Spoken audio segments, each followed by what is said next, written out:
बिस्मिल्लाहिर्रहमानिर्रहीम, अस्सलाम वालेकुम। सच न्यूज़ पर आप देख रहे हैं प्रोग्राम न्यूज़ आर और मैं हूं आपके साथ काशिफ रजा। प्रोग्राम में सबसे पहले शामिल कर लेते हैं top stories. Electronic voting machine के मामले पर मुल्क की सियासत में हलचल। हुकूमत और इलेक्शन कमीशन आमने सामने तो अपोजिशन जमातों की एक दूसरे पर लफ्जी गोलाबारी जारी। इलेक्ट्रॉनिक वोटिंग मशीन पर एतराज़ात और इलेक्शन एक्ट में तरामीम का मुस्तकबिल क्या। फाफन की नई रिपोर्ट में भी इलेक्ट्रॉनिक वोटिंग मशीन और कानूनी तरामीम पर सवालात उठा दिए गए। और अफगान तालिबान ने अबूरी हुकूमत की हलफ बर्दारी की तकरीब मनसूख कर दी, तो दूसरी तरफ व्हाइट हाउस ने अमरीकी सदर के चीनी सदर के साथ टेलीफोनिक राबते की भी तस्दीक कर दी है। ऑलरेडी जी टॉप स्टोरीज आप जान चुके हैं और आने वाला हफ्ता मुल्क की सियासत के लिए बड़ा अहम करार दिया जा रहा है, क्योंकि सियासी तौर पर तो गहमा गहमी चल रही है, लेकिन साथ ही साथ इलेक्ट्रॉनिक वोटिंग मशीन का मामला भी तूल पकड़ता जा रहा है। हुकूमत है कि बसिद है कि इलेक्ट्रॉनिक वोटिंग मशीन का इस्तेमाल आइंदा 2023 के आम इंतखाबात में किया जाएगा, जबकि इलेक्शन कमीशन और अपोजिशन ये बात करते नजर आ रहे हैं कि एतराज़ात जो सामने आए हैं उसके बाद इलेक्ट्रॉनिक वोटिंग मशीन इस्तेमाल नहीं की जा सकती। दूसरी तरफ हुकूमत ने इंतखाबी इस्लाहात बिल मंजूर कराने के लिए पार्लियामेंट का मुश्तरका इजलास परसों यानी कि सोमवार को बुला लिया है, और दूसरी तरफ अपोजिशन और पीडीएम की तमाम जमातों ने इस इजलास के बाइकआउट का फैसला किया है। हुकूमत इलेक्ट्रॉनिक वोटिंग मशीन के जरिए इलेक्शन, ओवरसीज पाकिस्तानियों के लिए आई वोटिंग, सेनेट इंतखाबात खुफिया की बजाय ओपन बैलेट से कराने समेत 5 तरामीम मंजूर कराना चाहती है, जबकि जराये के मुताबिक पीडीएम जमातों के रहनुमाओं की जानिब से मौक़िफ़ इख्तियार किया गया है कि अगर हुकूमत इलेक्ट्रॉनिक वोटिंग मशीन के इस्तेमाल के मामले पर जोर जबरदस्ती की कोशिश करेगी तो इस सूरत में आम इंतखाबात का बाइकआउट किया जाएगा। इस सारी सूरत हाल के बाद मुल्क में सियासी मंजरनामा क्या होगा। दूसरी तरफ पीडीएम जो है एक बार फिर से हुकूमत के खिलाफ मुतहर्रिक होती नजर आ रही है।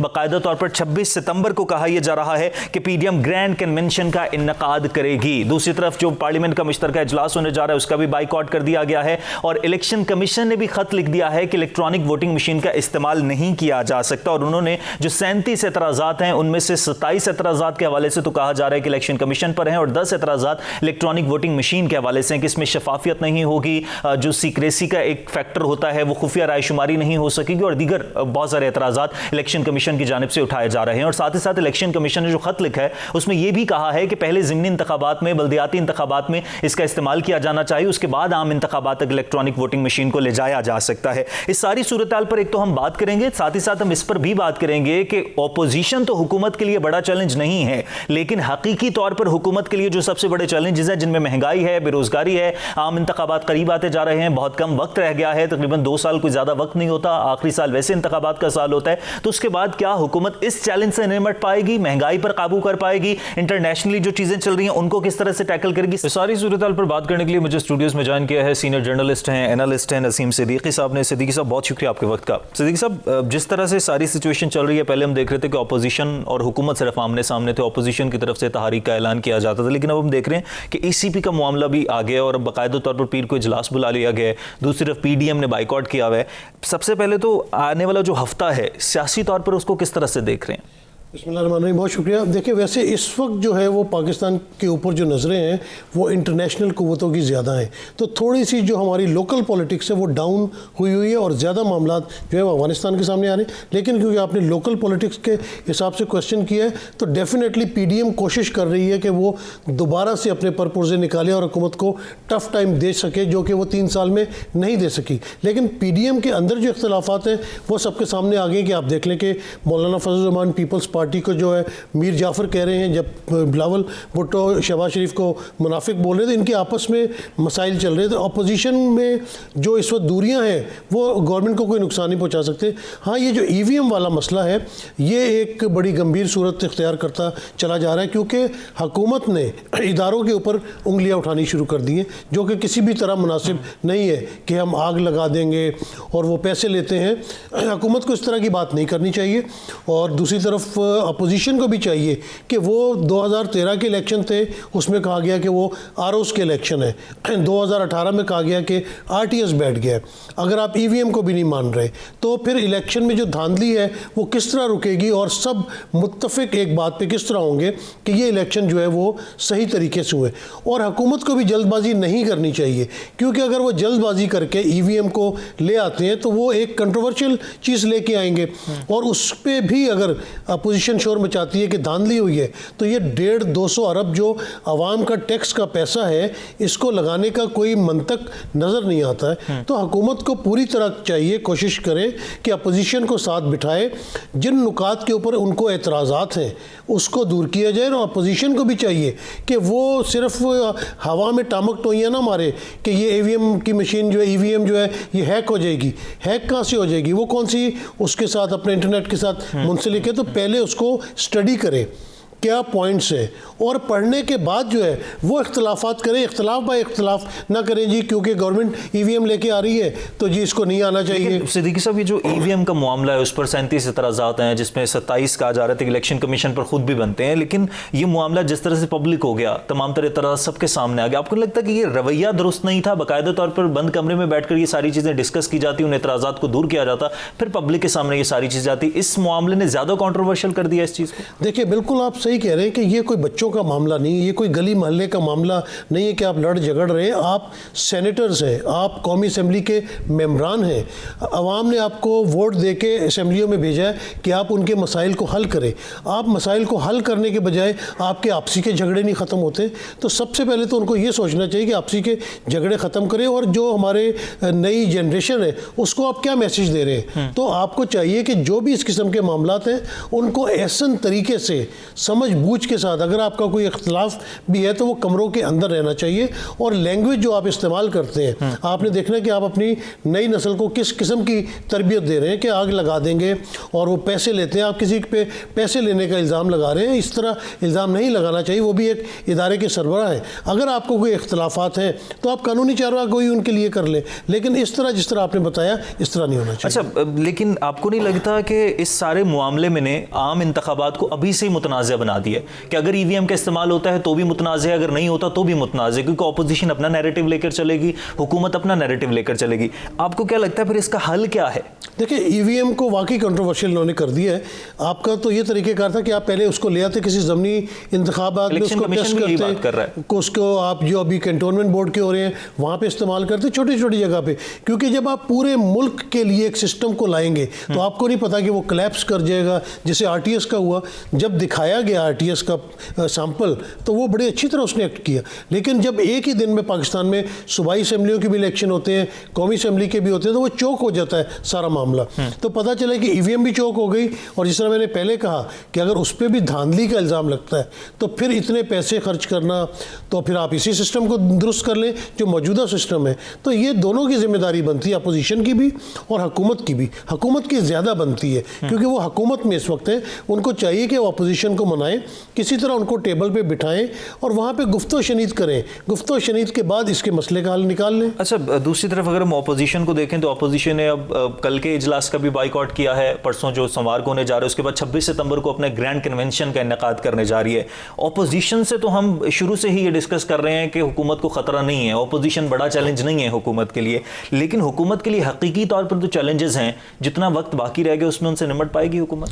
बिल्कुल, देखिए अपोजिशन ने तो जो है वो शोर शराबा करना है, क्योंकि उन्होंने अपनी मौजूदगी को जाहिर करना है कि वो मौजूद है और इलेक्शन आने वाले हैं। ये भी कहा जा रहा है कि हो सकता है अर्ली इलेक्शन हो जाए, 2022 में हो जाए। तो अपोजिशन तो अपनी पूरी तैयारी कर रही है।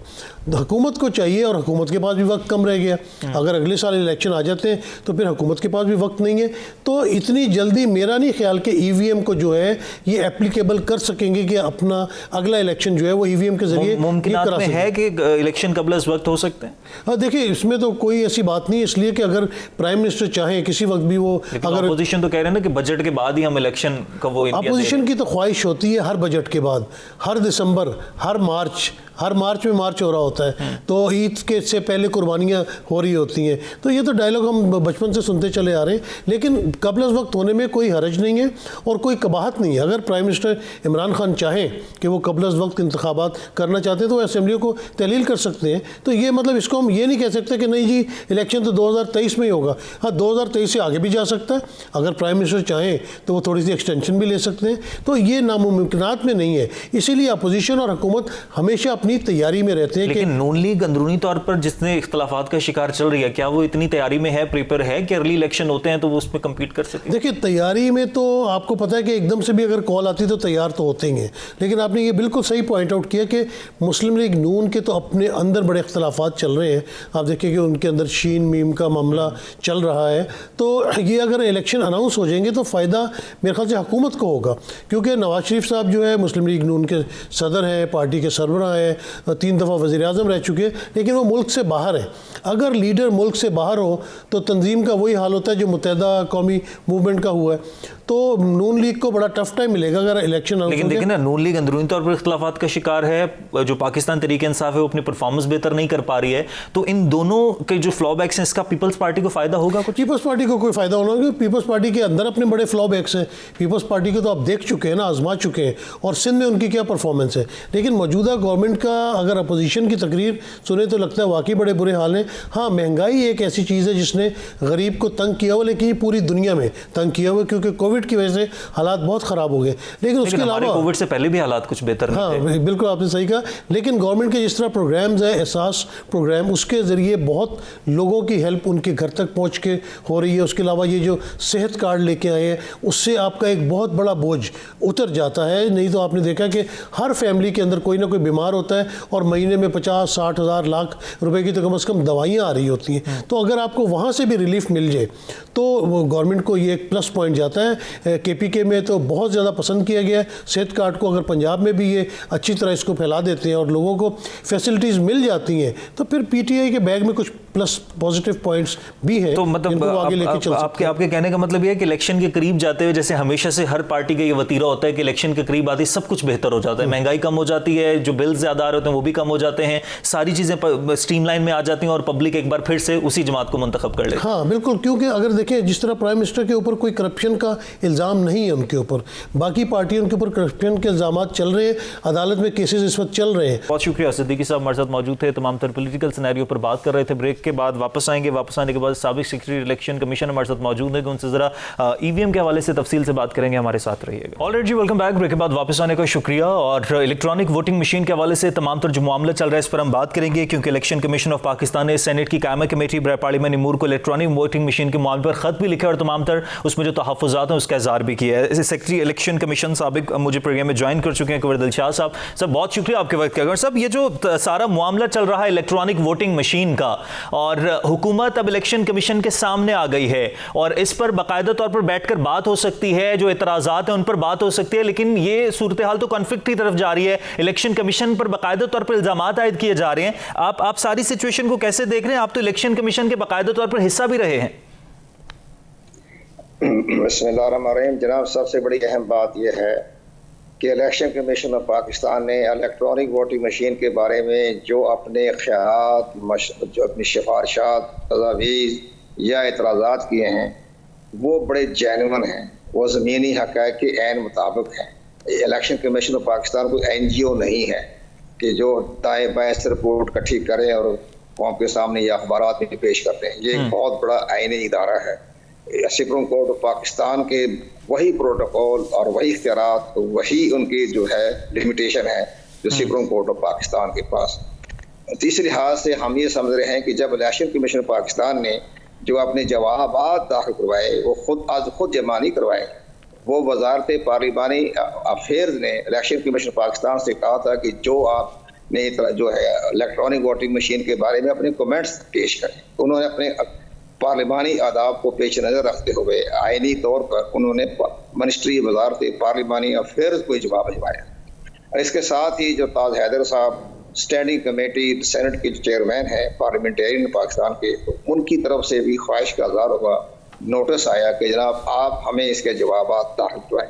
तो इलेक्शन कमीशन पाकिस्तान ने एक पार्लियामेंट की बालादस्ती को देखते हुए उनको भी जवाब भिजवा दिए और अपने वफद भी भेजा, डेलीगेशन किया ताकि इनको ब्रीफ कर सके। 7 सितंबर को मैं भी पेश हुआ था अपने ताज हैदर साहब की ख्वाहिश पर, तो मैंने भी 30-40 मिनट ब्रीफिंग दी थी इसी इलेक्ट्रॉनिक वोटिंग मशीन पर अपना तजर्बे की बना पर। अब बहरहाल कल जो वाक़या पेश आया वो गैर मामूली वाक़या पेश है। अब आजम सवाती साहब ने जिस वक्त जो चेयरमैन कायमा कमेटी ने इलेक्शन कमीशन का जवाब पढ़ के सुनाया वो आईनी तौर पर था। अब पहली बात यह कि आजम सवाती साहब एक बहुत बड़े पार्लियामेंटेरियन हैं, सेनेटर रहे हैं, अभी सेनेटर हैं, तो वजीर हैं, वफाकी वजीर। तो वो मैं ये समझ रहा था कि जब इलेक्शन कमीशन ऑफ पाकिस्तान का फैसला आज खुद नहीं था, इलेक्शन कमीशन पाकिस्तान के कमीशन का फैसला था, उस फैसले की नवीयत वही है जो सुप्रीम कोर्ट ऑफ पाकिस्तान किसी के बारे में फैसला सुना देती है, तो क्या कोई बाकी सियासतदान या बाकी जो मामलात हैं या हुकूमत है वो ये कह सकती है कि जनाब ये सुप्रीम कोर्ट ऑफ पाकिस्तान का एक तरफा फैसला है? इसी तरह के वो जो इलेक्शन कमीशन के जो 2 मेंबरान हैं, चीफ इलेक्शन कमिश्नर है, उनके इख्तियार तो वही है ना जो सुप्रीम कोर्ट के जज के बराबर हैं। तो अब उन्होंने अपना एक राय दी, तजवीज दी, तो उस पर गर्म होने की क्या जरूरत है? जबकि चेयरमैन ताज हैदर साहब इलेक्शन कमीशन का जवाब पढ़ के सुना रहे हैं, तो उसका ये कहना चाहिए था कि जनाब बिल्कुल दुरुस्त है, इलेक्शन कमीशन ने अपने फराइज पूरे कर दिए, तो हम इस पर एक कमेटी मुकर्रर कर लेते हैं जिसमें साइंस एंड टेक्नोलॉजी और नादरा, हमारा पाकिस्तान का बड़ा एक अहम इदारा है पाकिस्तान का, तो नादरा हो गया, साइंस टेक्नोलॉजी हो गई, IT हो गई जिसके अमीरुल हक साहब मिनिस्टर हैं, ये सारे बैठकर हम और इलेक्शन कमीशन बैठकर हम इसके एक एक लम्हे की जो है एक एक शिक पर हम इस पर गौर व फौज कर लेते हैं और बाद में हम स्टैंडिंग कमेटी तो के सामने। कंवर साहब बिल्कुल आप भी जिस तरह से बात कर रहे हैं और जिस तरह से ये मामला तूल पकड़ गया, ये तमाम तर जो इतराज़ात थे, ये तमाम तर जितनी भी रिजर्वेशंस थी, ये बाकायदा तौर पर डिस्कस होनी चाहिए थी। और खासतौर पर जो 15 सितंबर को एक मीटिंग बुलाई गई है ECP की और वजारत साइंस एंड टेक्नोलॉजी की, हुकूमत को ये जो रद्दमल कल सामने आया है, ये रद्दमल उस मीटिंग में नहीं देना चाहिए था, उस कमेटी के सामने बैठकर, बजाय इसके कि पूरी आवाम के सामने, पाकिस्तान के सामने तमाम तरह इतराज़ात आ गए। यही तो हम अर्ज कर रहे हैं ना आपसे, हमारा ये है कि मुझे बड़ा अफसोस हुआ, मुझे इस इतारा इतने बड़े वफाकी वज़ीर सीनियर वज़ीर, इसके बाद उन्हें प्रेस कॉन्फ्रेंस कर दी, हमारे वफाकी वज़ीरा ने यानी कसर जो रही सही कसर जो कैमा कमेटी में रह गई थी आज़म स्वाति के हाथों, वो उन्होंने प्रेस कॉन्फ्रेंस कर दी। अब इसका जो फैसला 15 सितंबर को नहीं हो रहा, इसका फैसला हो रहा है 12 सितंबर को, यानी 13 सितंबर को फैसला हो रहा है। को जो इजलास बुलाया गया, कमीशन का अहम इजलास हो रहा है 13 सितंबर मंडे को। उस अहम इजलास में उन्होंने ये तमाम जो ऑडियो वीडियो प्रिंट मीडिया की सारी रिपोर्टें वो इलेक्शन कमीशन ऑफ पाकिस्तान ने हासिल कर ली हैं पैमरा से, और तमाम जो मामलात हैं वो तमाम गौर व खोज किया जाएगा। फिर इलेक्शन कमीशन पाकिस्तान के भाई अपने सवाबदीद हैं वो क्या, लेकिन आइन ने जो इख्तियार दिए हैं वो मैं आपको पेश कर दूं। आइन के आर्टिकल 204 के तहत उनका मुकदमा बनता है तौहीन अदालत, ये एक नरम किस्म का मुकदमा होता है, तो अदालत केस चलता रहे, लूडो चलता रहे। दूसरा है आइन के आर्टिकल 163G जिसके तहत इलेक्शन कमीशन पाकिस्तान नोटिस भेजकर चार्जशीट करके डिस्क्वालीफाई कर सकते हैं, वो है आर्टिकल 163G। और तीसरा जो इख्तियारात हैं इलेक्शन कमीशन पाकिस्तान के पास, वो इलेक्शन एक्ट 2017 का सेक्शन 10 वो आप पढ़ लें, उसको पढ़ने के बाद तो उनको पसीना छूट जाएगा। तो जिनकी इख्तियारात जितने इख्तियारात हैं सेक्शन 10 में, वो सारी चीजें जो है वो इलेक्शन कमीशन पाकिस्तान ने देखना है, वो कौन सा स्टेप उठाते हैं, क्या करते हैं, वो उनकी अपनी सवाबदीद पर है। और बहुत शुक्रिया सर, आपका पॉइंट मेरे पास आ गया और ये मामला तूल पकड़ता जा रहा है। इससे पहले माजी में भी इस तरह की चीज़ें होती रही हैं, अपोजिशन एहतजाज करती रही, अब हुकूमत इलेक्शन कमीशन के सामने, और पॉइंट वही है कि एतराज़ात होते हैं लेकिन एक बंद कमरे में वो एतराज़ात डिस्कस किए जाएँ और उनका हल निकाला जाए तो वो ज़्यादा बेहतर होता है। अब देखते हैं, पीर को इजलास होने जा रहा है, 15 सितंबर को कमेटी की मीटिंग है, उसके बाद क्या सूरत हाल किस तरफ जाती है। ब्रेक लेते हैं, ब्रेक के बाद वापस आएंगे। वापस आने के बाद अफगानिस्तान की सूरत हाल की बात करेंगे। जो तकरीब हलफ बर्दारी थी उसको तालिबान की जानिब से मनसूख कर दिया गया है, क्या वजूहात हैं, अब सिचुएशन किस तरफ जाएगी, इस पर बात करेंगे एक ब्रेक के बाद। देखते रहिए news R. Alright ji, welcome back. Break के बाद वापस आने का शुक्रिया। अफगानिस्तान में आज तकरीब हलफ बर्दारी होनी थी और 11 सितंबर की डेट मुख्तस की गई थी तालिबान की जानिब से कि आज से 20 साल पहले जब अमेरिका अफगानिस्तान में आया था उसके बाद आज ही की डेट हलफ बर्दारी होनी थी। लेकिन तर्जुमान तालिबान सुहेल शाहीन की जानिब से कहा गया है कि तालिबान के बुरी काबीने के हलफ बर्दारी की तकरीब अब प्लान का हिस्सा नहीं है। उन्होंने कहा है कि मुख्तलिफ ममालिक को मदऊ किया जाना था जिसके लिए प्रोटोकॉल के इंतजाम और अवाम के लिए सर्विसेज की जरूरत थी। लीडरशिप ने फैसला किया है कि फौरी तौर पर वज़रा का ऐलान किया जाए क्योंकि अबूरी काबीना का ऐलान हो चुका, लिहाजा अब तकरीब कैंसिल हो चुकी है। इस पर एक तो बात करेंगे, दूसरी तरफ तालिबान के साथ उस वक्त बातचीत करेंगे जब अमेरिका के मुफाद में होगा। वाशिंगटन की जानिब से यह स्टेटमेंट सामने आया है जब उनसे सवाल किया गया बाइडेन इंतजामिया से इस हवाले से कि किस तरह के ताल्लुकात इस्तवार करना चाहती है बाइडेन इंतजामिया अफगान तालिबान के साथ, तो उन्होंने कहा कि तस्लीम करना, कानूनी हैसियत और अमली तौर पर राब्ता करने जैसे मामलात में फर्क है। अब अफगानिस्तान में क्या सूरत हाल चल रही है, दूसरी तरफ 7 माह के बाद इतनी कशीदा सूरत सूरत रहने के बाद भी अमरीकी और चीनी सदर के दरमियान जो टेलीफोनिक राबता हुआ है, 1.5 घंटा तवील गुफ्तगू हुई है, इस पर भी हम बात करेंगे। ताहिर खान साहब मुझे प्रोग्राम में ज्वाइन कर चुके हैं। खान साहब, आप शुरू से ही सारी सूरत देख रहे हैं, अफगानिस्तान की सूरत भी आपके सामने है। पहले तकरीब अहल-बरदारी का ऐलान किया गया, अबूरी काबीना का ऐलान हुआ और अब जो है वो तकरीब अहल-बरदारी मनसूख हो गई और वज़रा का बाकायदा तौर पर ऐलान कर दिया गया। इस सारी सिचुएशन को सबसे पहले तो मैं आपका कमेंट लेना चाहूंगा, आप किस तरह से देख रहे हैं? बहुत शुक्रिया आपका। मेरी नज़र में तालिबान काबीना तो बन गई है और वज़रा अपने दफातर में वो बैठते भी हैं। मैं कल परसों खुद गया था वजारत खारिजा, हालांकि उस दिन छुट्टी भी थी अफगानिस्तान में, काबुल में, लेकिन वज़ीर जो खारिजा जो है अमीर खान मुत्तकी मौजूद थे। तालिबान के जो ट्विटर हैं, जो उनके जो सरकारी है ऑफिशियल जो अकाउंट्स है, उसमें भी वो रोज़ाना अपनी वज़रा की जो मीटिंग्स होती है उनकी तस्वीर भी वो पोस्ट करते हैं। तो काम तो शुरू किया है, लेकिन वजारतों में वो नहीं आ रहे थे। जो एहलकार थे, ऑफिशियल्स थे, वो इंतज़ार कर रहे थे। लेकिन आज मैंने सुना है तालिबान से कि कुछ दफातर में, हत्ता कि जो अर्ग है, जो ऐवान सदर है इनका, सदारती महल है, वहाँ भी कुछ एहलकार आ गए, लेकिन अभी निज़ाम पूरा नहीं बना। काबुल शहर में मैं कल भी था, बाहर यहाँ से गया भी था, 2 घंटे का सफ़र दूसरे सूबे में गया था। तो अभी निज़ाम आहिस्ता आहिस्ता इनका बन रहा है। जो इनका NDS है, जो इंटेलिजेंस है, उनके तालिबान ने वो यूनिफॉर्म भी उनको मिल गए हैं और सिर्फ उन्होंने अपना बेज लगा दिया है यहाँ पे जिसमें अपना इस्लामी इमारात लिखा है।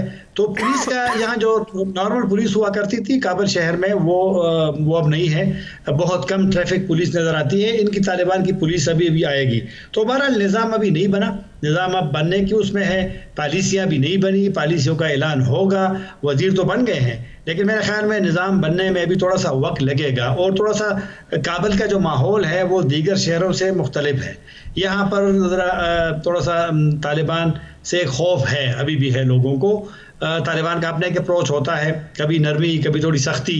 तो बहरहाल चलता रहेगा। आज एक मुजाहरा हुआ ख़वातीन का, बहुत बड़ा मुजाहरा था, जलसा था एक पहले। मैं खुद भी वहाँ मौजूद था। यहाँ एक यूनिवर्सिटी में काफ़ी सारी ख़वातीन थी, 300 से ज़ायद यहाँ ख़वातीन थी। वो हिजाब के हिमायत में और तालिबान की हुकूमत की हिमायत में। तो खान साहब दो चीज़ें बताएगा। एक तो ये बताएगा कि काबीना की जितनी भी सीट्स थी वो फिल हो चुकी हैं या अभी भी काबीना में सीट्स मौजूद हैं मजीद लोगों के लिए। दूसरी तरफ इसी के साथ ये भी ऐड कीजिएगा, जिस तरह से आपने कहा कि मुजाहरा हुआ, क्या वहाँ के लोग तालिबान को एक्सेप्ट कर चुके हैं या अभी एक्सेप्ट नहीं किया है?